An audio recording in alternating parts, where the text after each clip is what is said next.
I'm still having a weird kind of issue with Zoom where I can't spotlight my video for some reason. I need to get that figured out still.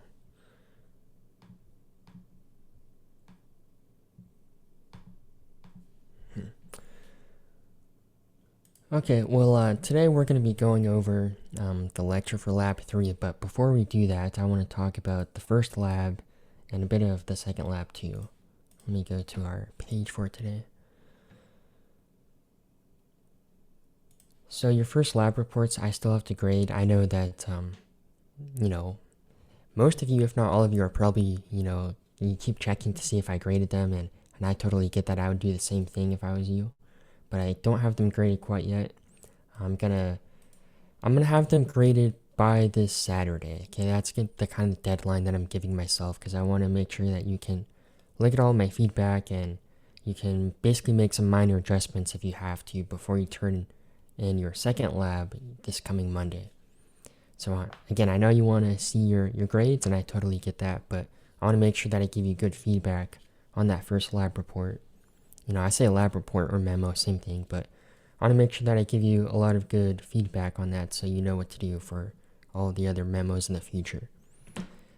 But I also want to know how you guys kind of felt that the first memo was. Was it like, did you think the difficulty was good, or was there anything that you wish was cleared up a bit more, or really anything?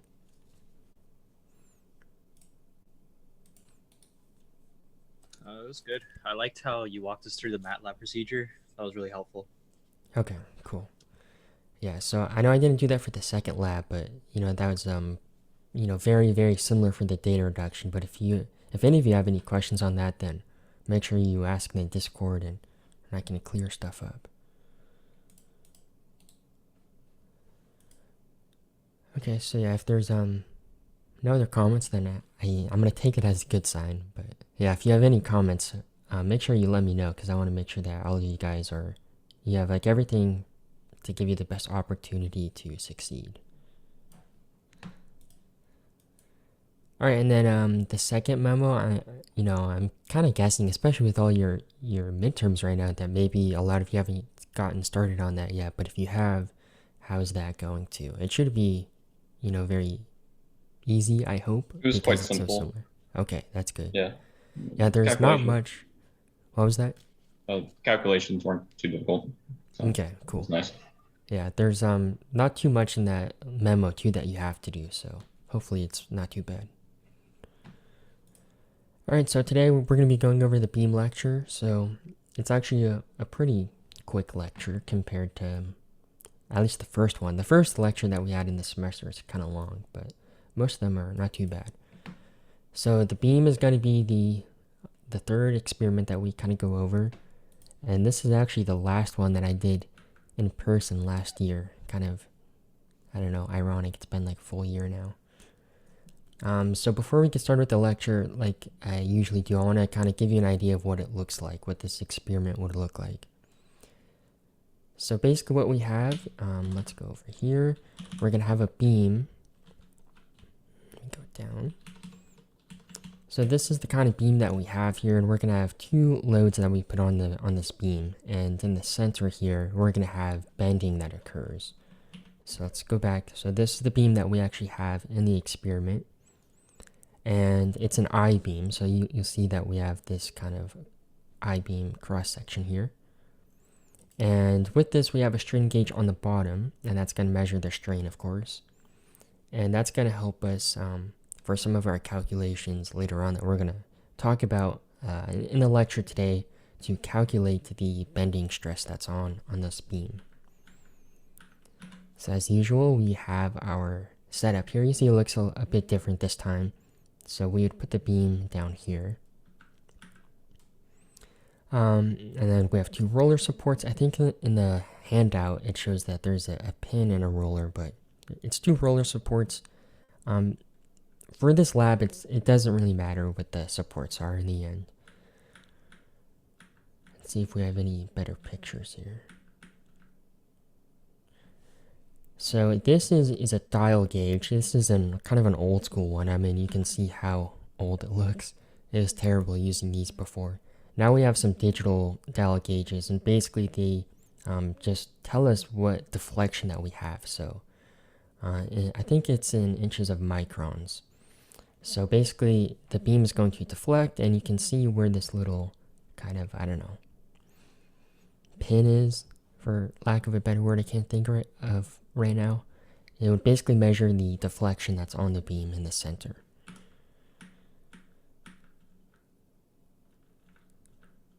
Alright, I thought there would be one that kind of showed the setup a little bit better, but there's not. Okay, I'm gonna go back to the beginning just so you see the beam again. Okay, so anyways, yeah, this is the beam, and we're gonna basically pretend that you have a load over here and a load over here, around there. And from those two loads, we're going to have bending, which is going to be the main kind of point of this whole experiment.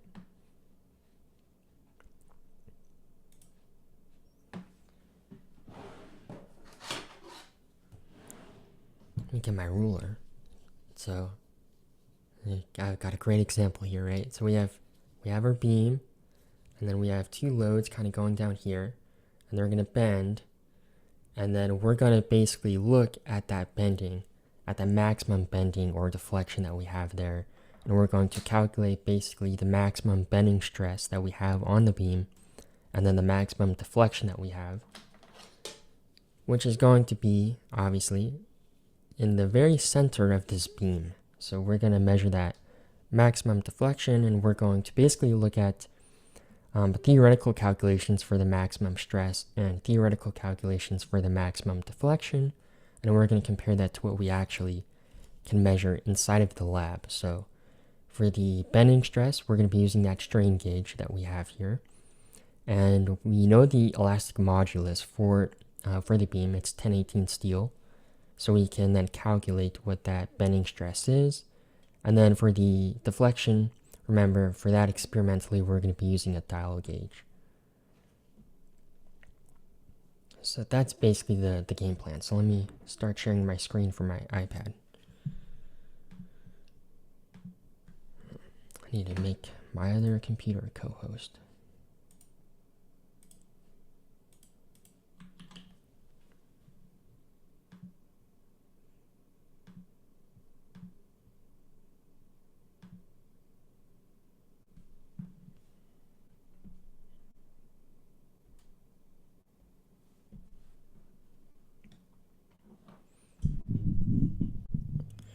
Okay.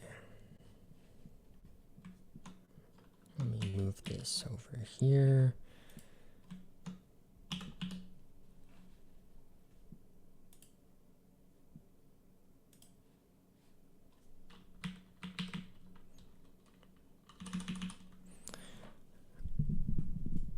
Alright, let me set up my mic a bit better here. Okay, so let's get started now. So again, we're going to be doing the beam for the third experiment. And let's just draw this out again so we remember what the beam is going to look like and what our loading is going to look like for this experiment.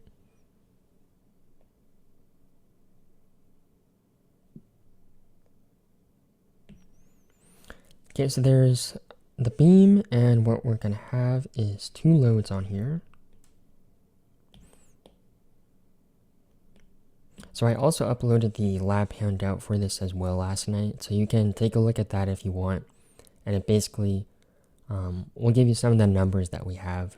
So basically, I think the loading was like 500 pounds. So we have two loads here, so we have 500 divided by 2 for both of those loads.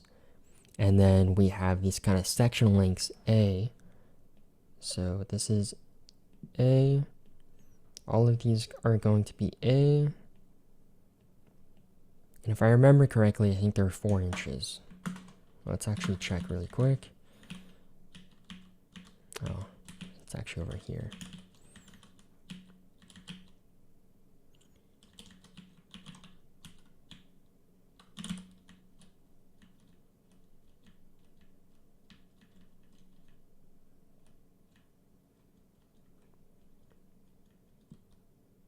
Okay, so the elastic modulus is actually given this time. I know that was maybe not a point of difficulty, but some of you were kind of looking at the elastic modulus because you had to for the first lab. So in this case, it actually gives it to you, so that's kind of nice.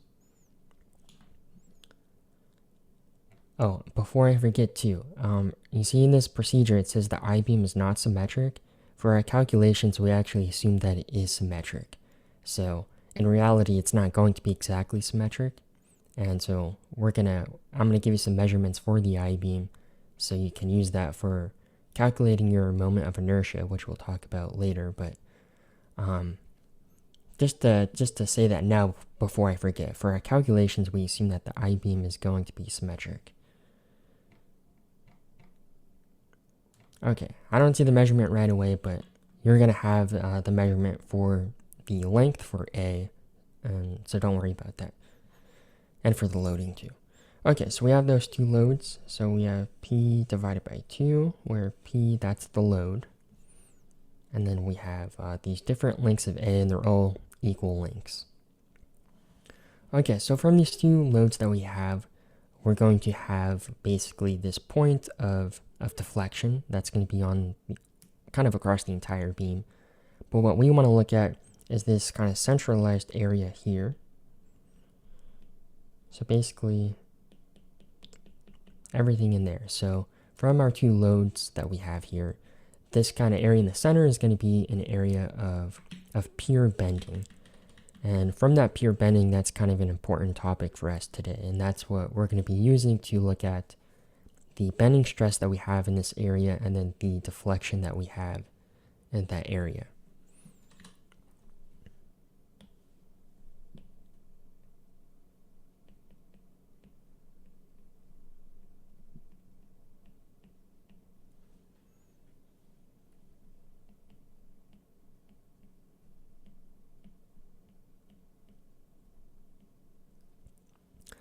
Again, and something that's kind of important for this area where we have this constant bending, because it's constant bending, kind of as the name would imply, there's not going to be any shear force there.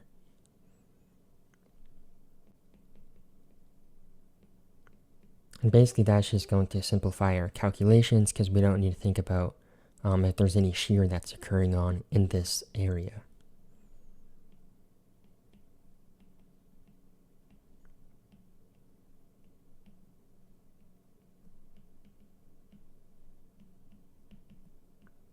Okay, so that's V equals 0, where V, that's going to be the shear force.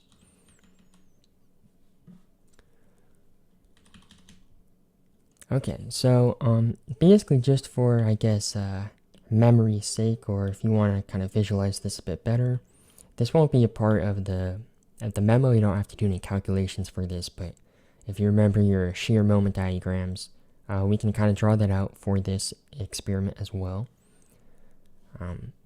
If you're taking the class right now, 331, I don't know if you've gone over that yet. Probably, I don't know.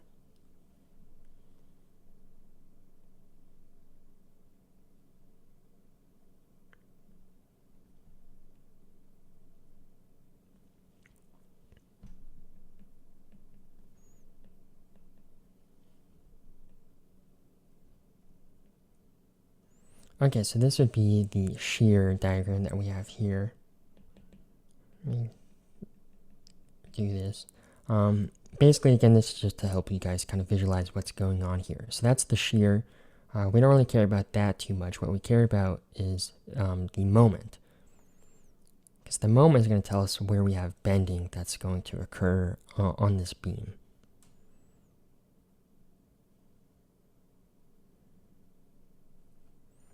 So this is the shear, and here's the moment. And we can make this look a bit better. Maybe not really.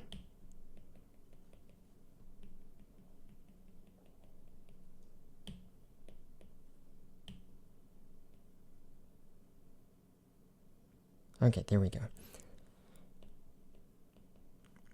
So what we care about from this is this area in the center once again. So you see that, and all of this area here, that's at a constant, and that's when we have our constant bending moment, which means that we have pure bending in this kind of center region of our beam. And again, that's what we're going to be studying for this experiment. Alright, so if we have a beam, basically you can imagine that we have this kind of cross section.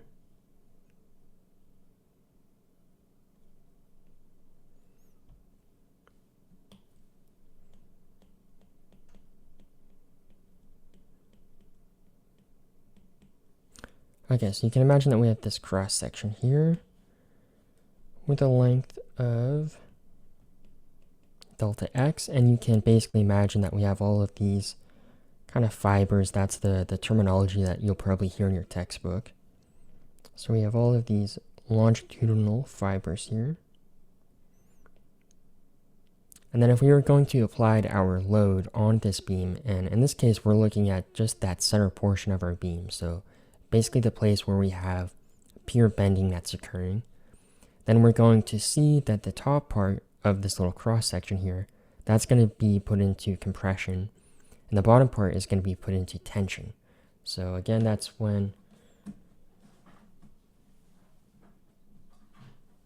I kind of pick up my ruler. So that's when we have our deflection that's going on, and you see this top part here, that's going to be in compression, and then the bottom part, that's going to be in tension. Alright, so let's kind of draw this out now. So we'll say that we have pure bending,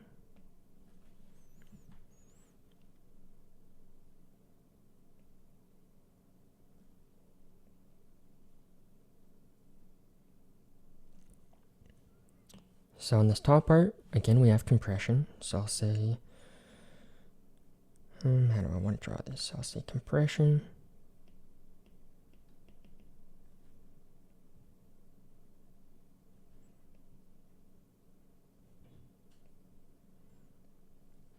and then on the bottom we're going to have tension.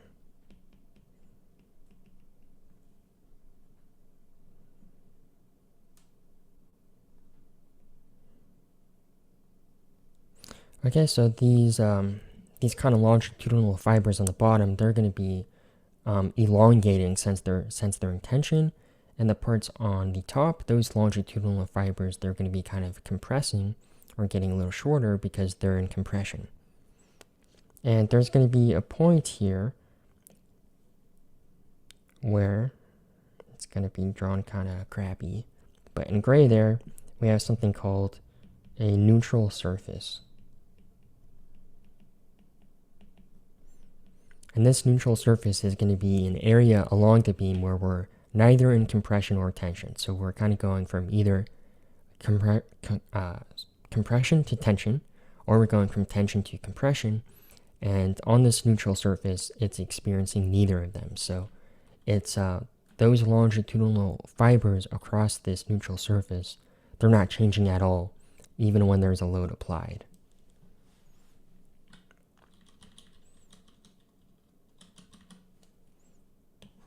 Okay, so we have our neutral surface.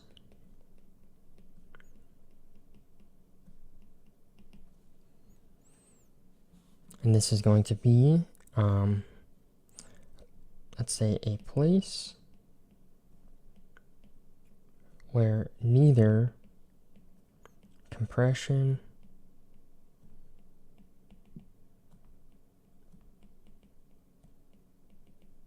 or tension is experienced.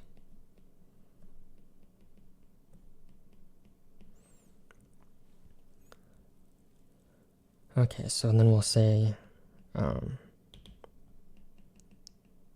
fibers neither elongate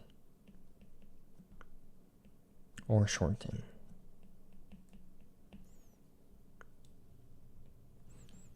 Okay, so this neutral surface is going to be of a lot of importance for our calculations.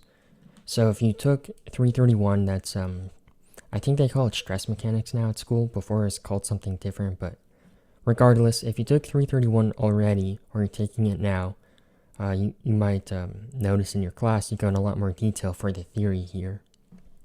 But for us, because we're a lab, we're going to kind of skip over a lot of that disgusting math. There's maybe not disgusting, but pretty tedious. There's basically a kind of long derivation that we would have to do to get to our point that we're about to make for how this neutral surface is going to be of a lot of importance for us, and how just by knowing the centroid for our I-beam, it's really going to simplify a lot of our calculations. So after a lot of math, which if you want to see it, you can stick around at the end and I can show you. But basically we have a lot of math and we're going to come to a very important result, which is going to be that for pure bending, which again, we're just looking at that central region on our beam where we have that constant bending that's occurring.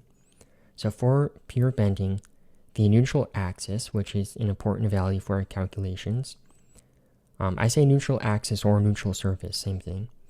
So the neutral axis is going to, or it must pass through the centroid of the cross-sectional area. So the neutral axis is something that we are going to be using in some of our calculations. And to find that neutral axis, it can be a bit tedious, but for pure bending, the neutral axis and the centroid, they coincide. They're along the same kind of plane.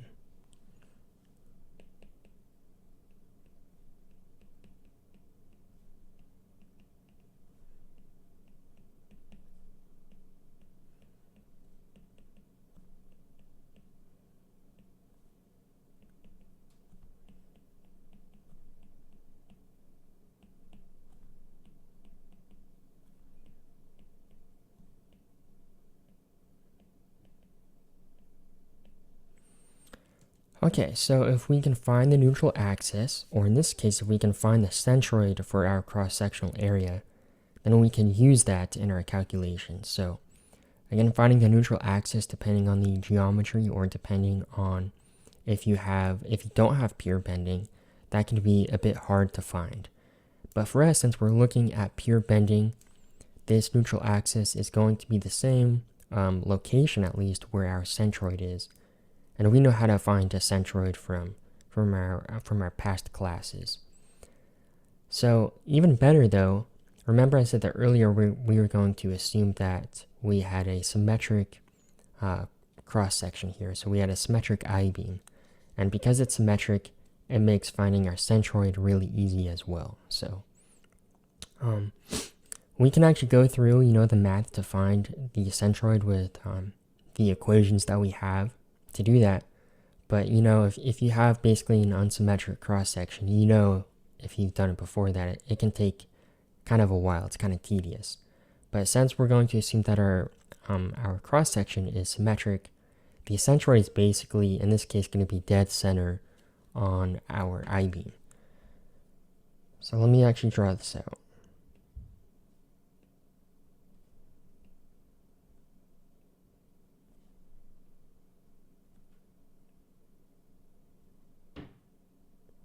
So use your imagination and pretend that that's actually symmetric. And our centroid is going to be just smack dab right in the center there. Because again, we're assuming that it's symmetric.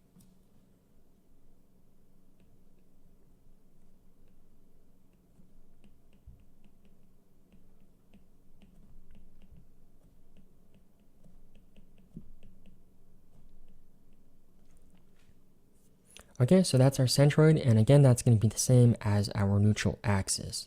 So the centroid is just h divided by 2, or more specifically, we should say the neutral axis is h divided by 2. So that'll be the height of our I-beam divided by 2.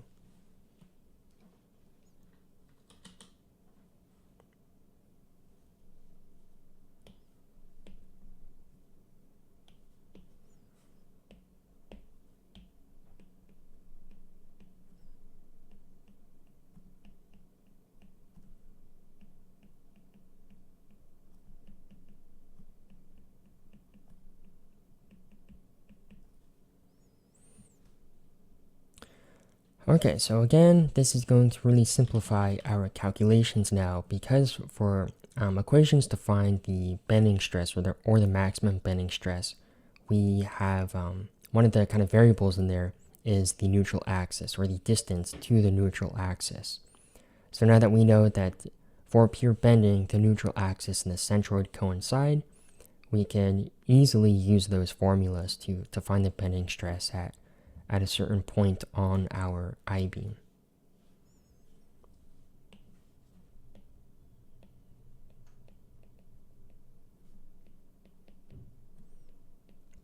So to get to this kind of conclusion that we just had, again, there's a lot of math that's involved to get there.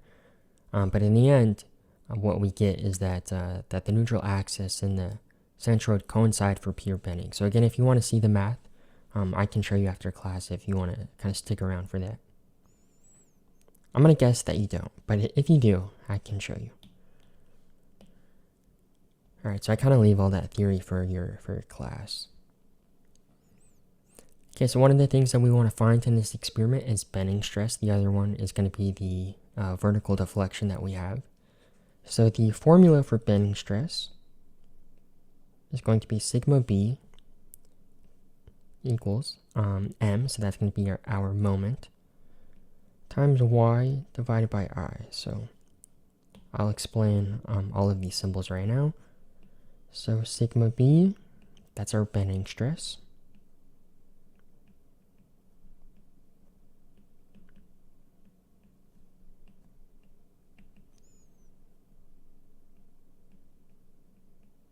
M is going to be the moment, and this will be the moment that is at the section that we're looking at. So for us, we're looking at that kind of middle section of our beam. Y is the distance from the neutral axis. So that's, important for us or that's why we wanted to know that the neutral axis and the centroid coincide.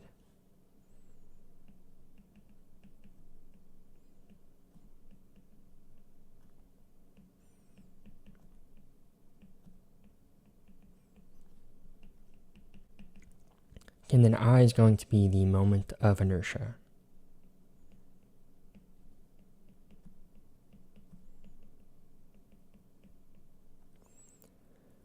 Okay, so the moment we can calculate that easily. We can basically just plug in values to find that for whatever section that we're looking at on our beam.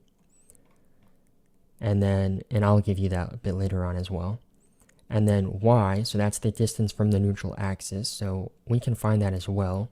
So imagine that we wanted to look at the stress on this kind of bottom section here. Y is going to be the distance from the neutral axis, or the distance from our centroid.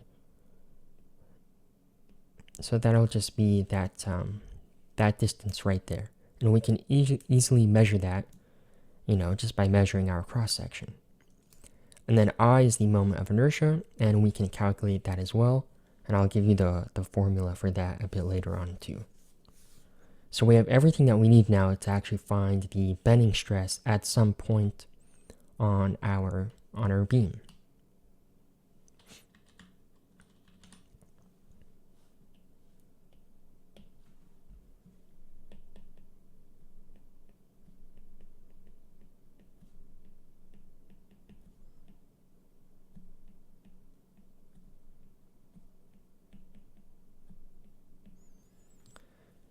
Alright, so the maximum bending stress for our beam, that's going to either occur on the bottom or the top surface of the beam. So it depends on which kind of way that we apply our load. But for us, we're applying our loads down at those two kind of points. If I go all the way up, you see it there. So our maximum bending stress is going to be either on the top here where we have compression, or it's going to be on the bottom there where we have tension. But remember, we assumed at this point so far that our geometry was symmetric. So the maximum bending stress, or the stress on either the top kind of section or the bottom section or surface, they're going to be the exact same. So we can basically either choose, do I want to look at the top or the bottom? The distance from our centroid is going to be the same. So because of that, the bending stress on both the top and the bottom surface are going to be the same. But point being, the maximum bending stress for our geometry is going to be on the top surface or the bottom surface of the beam itself.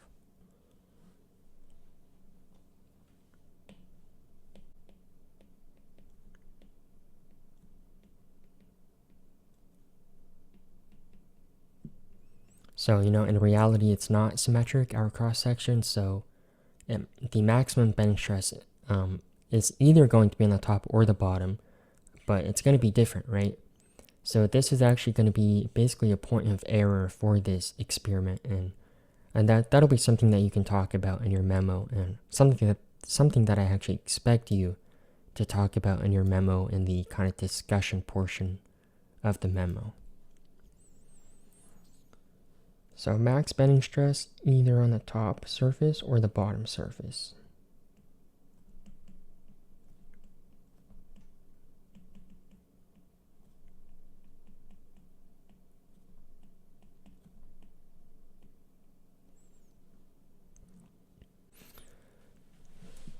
Okay, so what we're going to have here is sigma max, and we can do it for basically the bottom or the top, but you'll see it's going to be the same.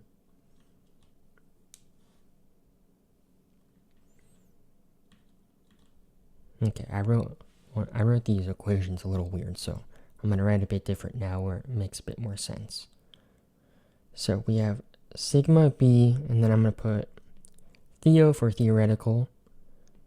That's going to be equal to m times y over I.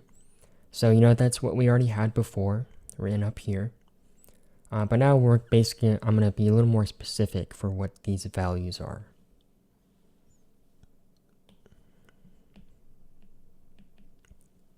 Right, so m, remember, that's our bending moment.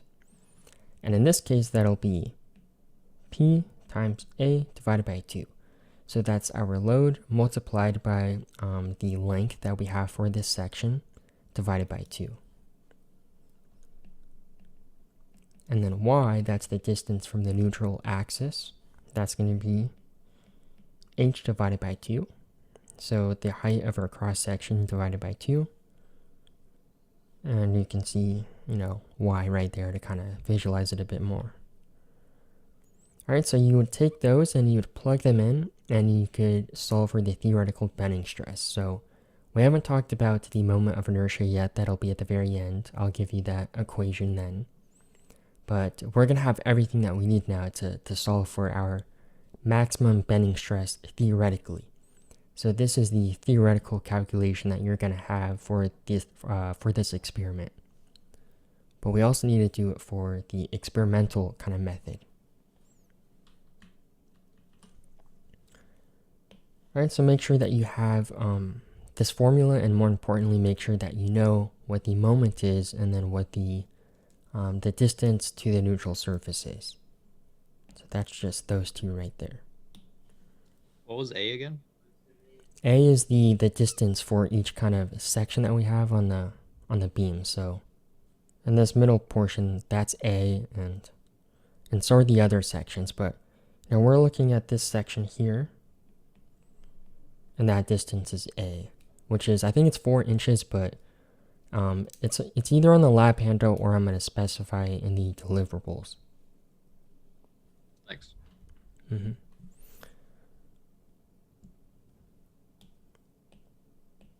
Okay, so that's the theoretical calculation that we need. And now we also need a way to calculate the bending stress experimentally, right? Because we're doing an experiment. Obviously, we need to find the bending stress experimentally as well.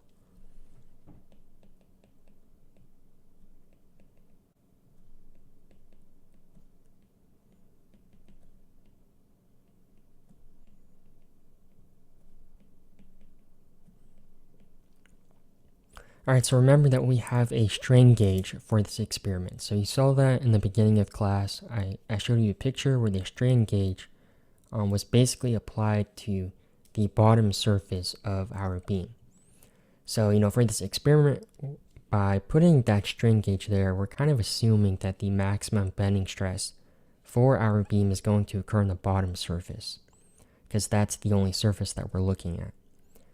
So we have that strain gauge, and that's going to give us our strain. And we also know the elastic modulus for this material. It's 1018 steel, and it's given on the lab handout. So because we have both of those, we can calculate the stress. In this case, it'll be the bending stress for our beam. So we have sigma b, and then I'll do experimental.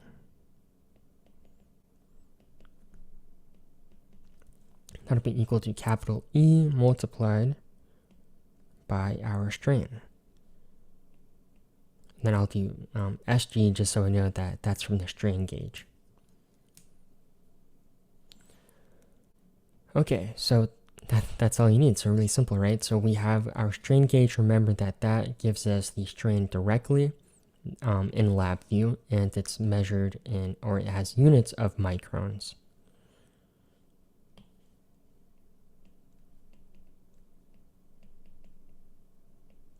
So just make sure that you make your conversion if you have to convert it to get basically consistent units. Okay. And this is also only applicable in the elastic range, but we're not breaking anything in this experiment. We're keeping it within the elastic range, so this formula is going to be valid for us. All right, the other thing that we want to look at here is the vertical deflection.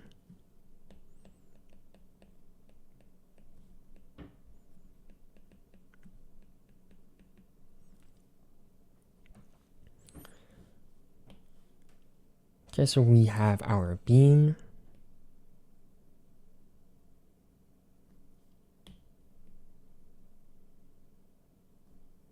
There. Okay, so this is our beam at rest.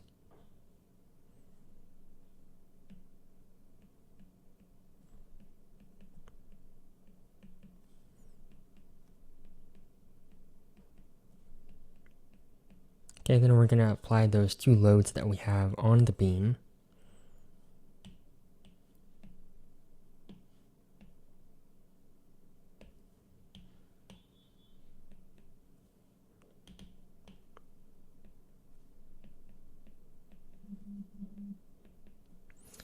Okay, and then once we apply those loads, we're going to have our deflection. We're going to have, basically our bending that's occurring.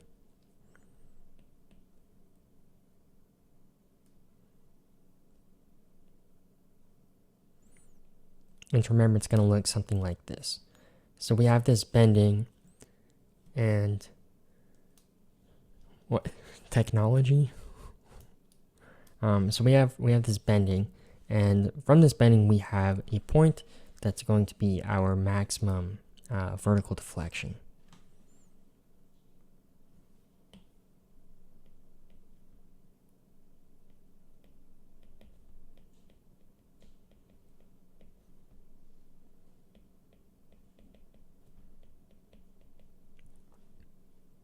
What about technology? I'm confused. It was just like how simple the experimental equation was. Oh, yeah. Yeah, it helps out a lot. Okay, so we have our maximum vertical deflection. That's going to be right there, basically smack dab in the center. Kind of think about, again, when I had this ruler, if I apply two loads here, then that deflection is going to be maximum in the center. And of course, it's maximum in the center because we have our loads applied like this, where each of our sections they have a length of A. Okay, so we have a theoretical calculation again that we need, and then we have an experimental method again. And we're basically going to compare the results that we have for both of those.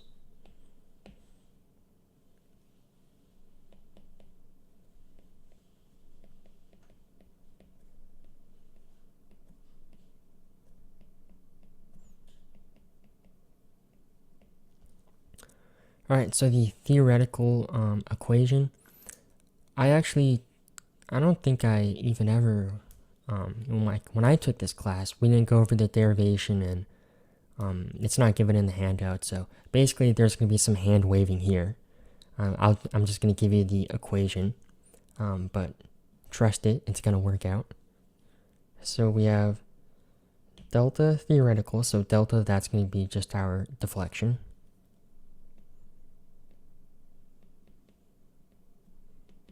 That's going to be equal to, this actually might be an equation that was developed basically experimentally, now that I think about it, but either way, this is going to be the equation that we have. So we have 23 times P times L cubed over 1,296 times E times I.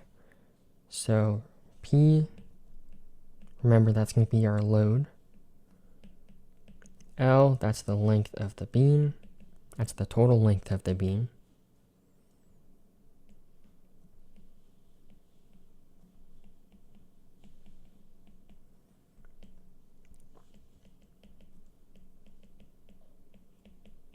E is the elastic modulus. And then I is the moment of inertia. We still need to go over the equation for that, but don't worry, that's coming up.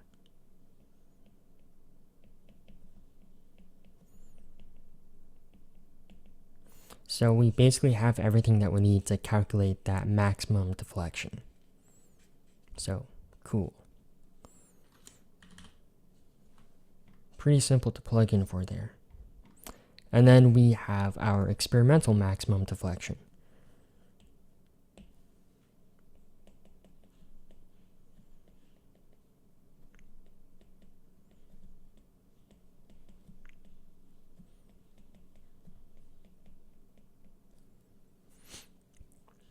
Alright, so for this, all I'm going to put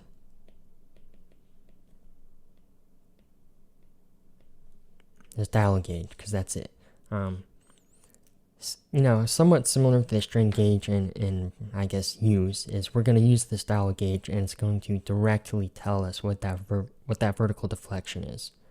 So, it basically has a little pin, for lack of a better word, that we kind of put directly under the I-beam, and from that the I-beam is going to deflect down, which is going to basically make our little pin deflect as well, and we can be able to directly measure that. So basically, from the data that I'm going to give you, it's going to be the deflection directly that we have for this beam. So it's also, really nice, really simple to use. Okay, so again, I'm going to be giving you that. So basically, if you notice, we have the theoretical maximum bending stress, and then the experimental maximum bending stress, and then we have the theoretical maximum deflection and experimental maximum deflection. And once you do your memo, the deliverables that we're going to have, and I'll give you a document again as well, we're going to be looking at the deflection versus load as a graph. So basically, in the lab, we're going to gradually increase our load more and more within the elastic range. And from that, we're going to have two graphs. So one of them will be deflection versus load. Actually, it should be load versus deflection. And that'll be both, on that graph, we're going to have the theoretical kind of points and the experimental points. And then we're also going to have load versus bending stress. Maybe it is deflection versus load. I'll be specific, don't worry, on the deliverables. So we're also going to have stress versus load, and that'll be, again, both the theoretical points and the experimental points. And that's basically going to be the main objective or deliverables for this experiment. Alright, so last thing that we have to talk about is going to be the moment of inertia for our I-beam.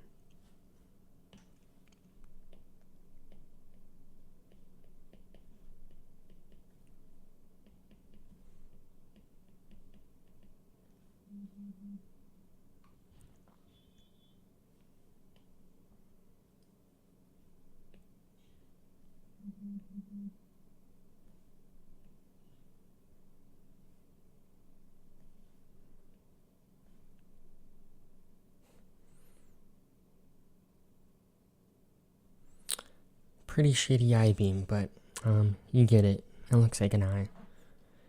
So basically, before we do the experiment, or what you would have done is you would have basically you would have had a little cutout of a cross section for the I-beam, and I'll say now, the I-beam that you measure, it's a little cutout, right? So you measure that, and then from that you can measure or get the moment of inertia.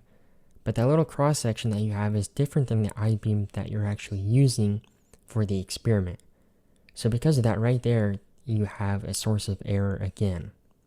So that'll be something else that you kind of talk about in your discussion. Okay, so this is the I-beam, and basically we can again measure different surfaces on this I-beam, and from that we can calculate the moment of inertia.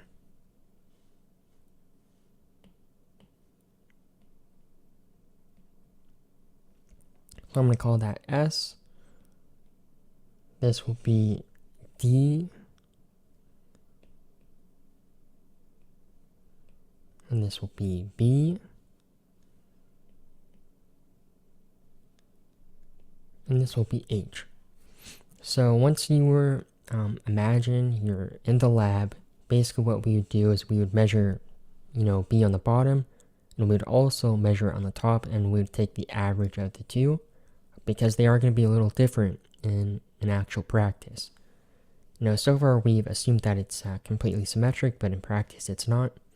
So what we would have done is basically taken the average, and you do that as well for the measurement for D and the measurement for S. But lucky you, you're just going to be given this data directly, so yeah, kind of simplifies that too. Okay, but to actually calculate the moment of inertia, we have I equals 1 divided by 12. So we have, basically I'm doing kind of different sections here. So right now I'm doing it for basically a big rectangle. So basically, for what I have in red, so if you remember the calculation for the moment of inertia for a rectangle, that's 1 over 12 multiplied by the base times the height cubed.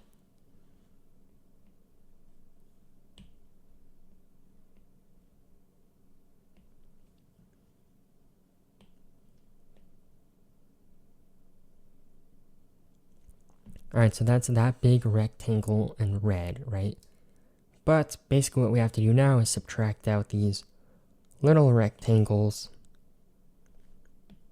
in purple. So we need to take those out. So to do that, we do minus 2, because we have 2 of them. And then 1 over 12 multiplied by S D cubed. So it's the same kind of thing. Let me actually label these again here. So that was D, and that was S. Alright, so all we're doing there is subtracting out those little rectangles in purple, and then we can calculate the moment of inertia for our solid geometry. I don't know, in green. Alright, so there's the equation that you need for the moment of inertia for our I-beam, for its cross-section. Alright, so now you have everything that you need to calculate the theoretical bending stress, and the experimental bending stress, and then the theoretical deflection.